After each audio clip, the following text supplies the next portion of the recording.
What beer are you going to try next? I know what I'm going to try. It's beer time with the beer man.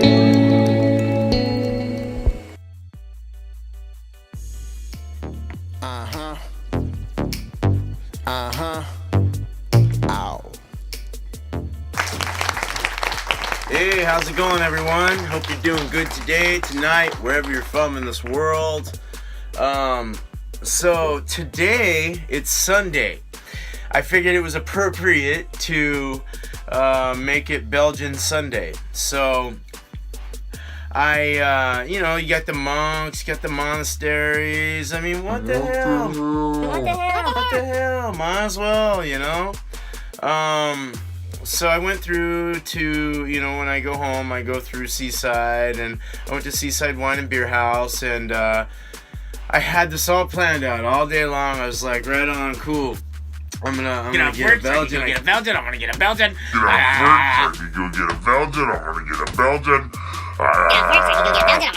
And I got there, and I just kind of took it on a whim, and I was like, okay, what am I gonna get? Okay, I'm gonna get that one. I was eyeballing that one. So I got what was in my presentation, but this is Delirium Red. It's an 8% Belgian ale with cherry and elderberry. Elderberry keeps you from getting sick. And actually, if you are sick and you take elderberry, it will keep your sickness from getting too terrible, and then heal you quickly after. So it's kind of a cool thing to have a beer like this.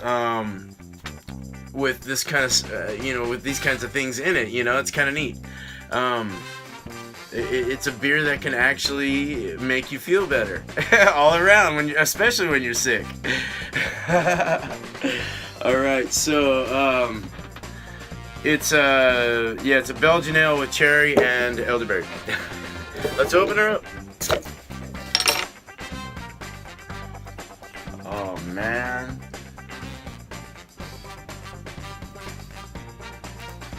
Oh, it's beautiful.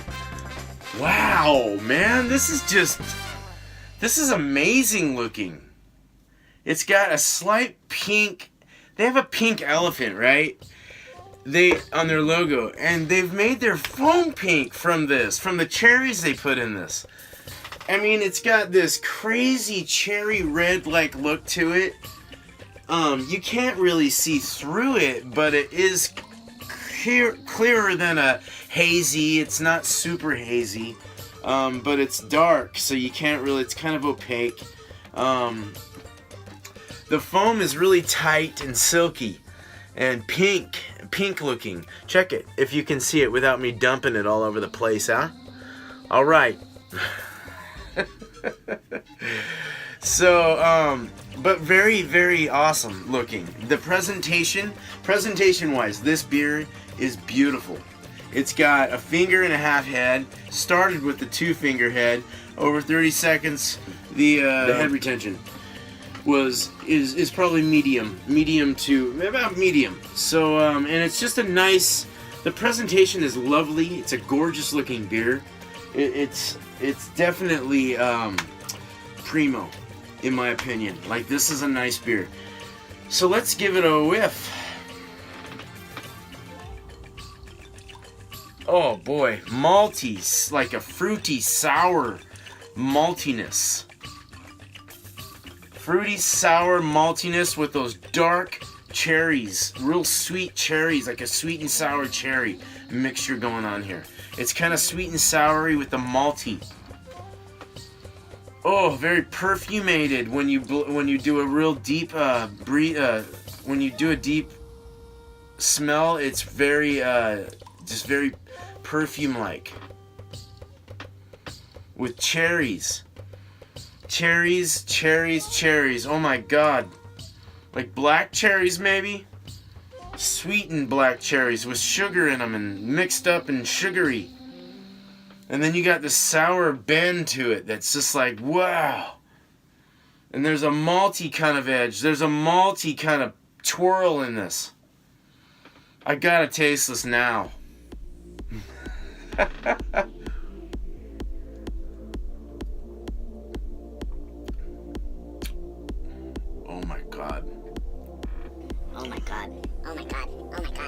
Oh my god.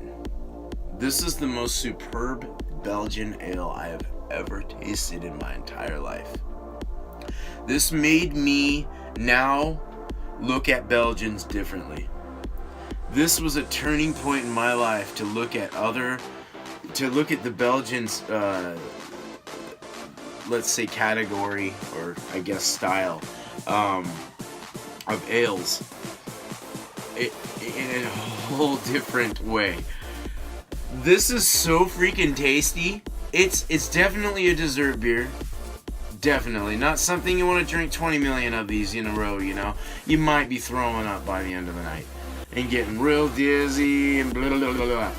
But this, one or two of these with a nice dessert dish or something would just be awesome. It's got a sweet and sour tanginess of cherries. You get the black, I don't know if it's black cherry or hell, bean cherry, I don't know, some kind of cherry. It tastes like the cherries that you would get inside of a cherry pie. Kind of zingy, zangy, zesty, and sour and sweet. Kind of zingy, zangy, zesty, and sour and sweet. Zesty, and sour and sweet. All in one little bunch.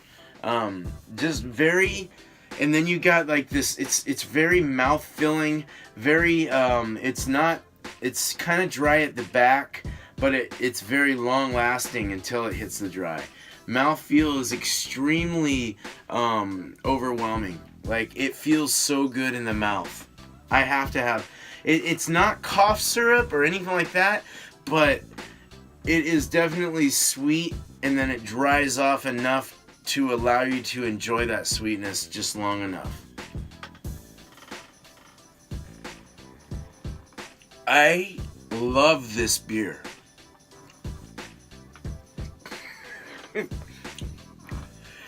It does kind of have... No, it just has a cherry pie-like flavor to it. Even if you want to add the dough in there with it, you know? As you're eating a cherry pie with the dough, the sweetened cherries and everything, the syrupy cherries in there and all that stuff, and you're eating it all at once, it's like got that kind of malty cherry souriness that's just superb, and it bursts all through your mouth, and I can't even explain what I feel when it's just enjoyment. Excuse me. Just pure enjoyment. It's an elegant, lovely beer, and I am so liking this. One more drink and then we'll explain some more, huh? So, it's definitely, it's 8%. You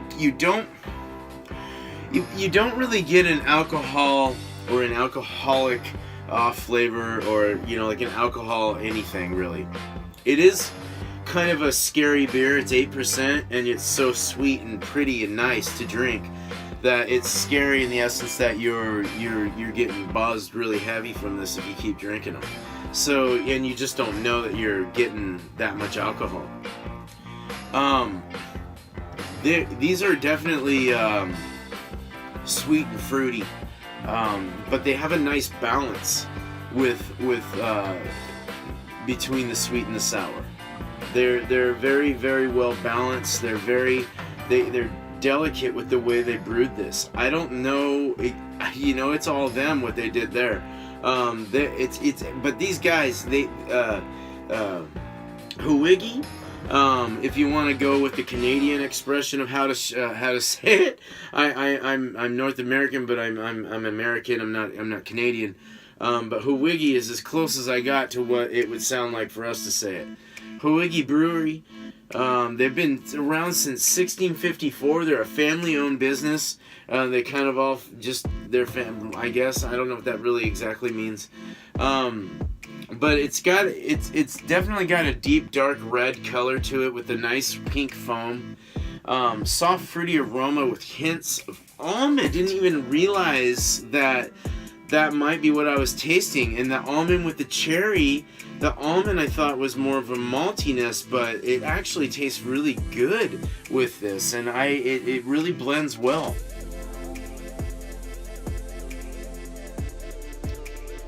mildly sour cherries too is their expression, their description of what they say about this. So, and it just everything that I heard them write about this, this, whether it be a review or wherever I read it from, I can't remember. But the reviews were just right on, spot on, like everything that I tasted. So it's just amazing to, look at this. It's got great lacing on the glass. It's just beautiful. It really is. Look at that lacing. It's nice. So cool. Alright guys, so I want you to know that I am very delighted with this beer, very happy to have tried it. I'm very glad that I picked it. I give it a 10, definitely. It was to scale, top notch, it was perfectly made to the style that it is, yeah, I mean in all, it was everything that I would have thought in this was true, and I was so happy with this, and I really suggest you try this. Alright guys, thank you so much. Please comment, let me know what you think. Subscribe and hit that bell for more shows to come. You will not know what I post unless you hit that bell. You gotta manually check it to see what I post. I post daily, so it's daily for me, baby. Alright, you guys have a good night. Cheers to all you homies out there. Cheers.